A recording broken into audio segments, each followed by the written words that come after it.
ইলিশ মাছ যেভাবেই রান্না করেন না কেন খেতে কিন্তু ভীষণই ভালো লাগে। তো এখানে দেখুন আদা, জিরে আর কাঁচা লঙ্কা মিক্সিতে একদম মিহি করে পেস্ট করে নিয়েছি।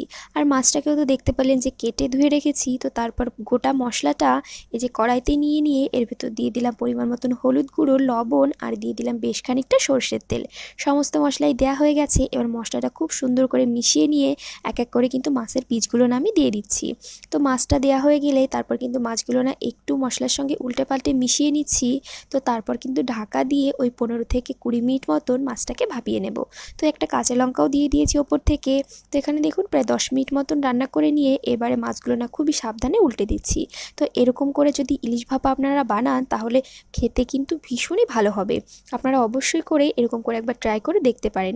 তো আবারও ঢাকা দিয়ে ওই 5 থেকে 7 মিনিট মতন রান্না করে নিলে রেডি হয়ে যাবে এই ইলিশ ভাপা। তো এরকম করে একবার ট্রাই করে দেখবেন আর কেমন হয়েছে আমাকে কমেন্ট করে জানাবেন।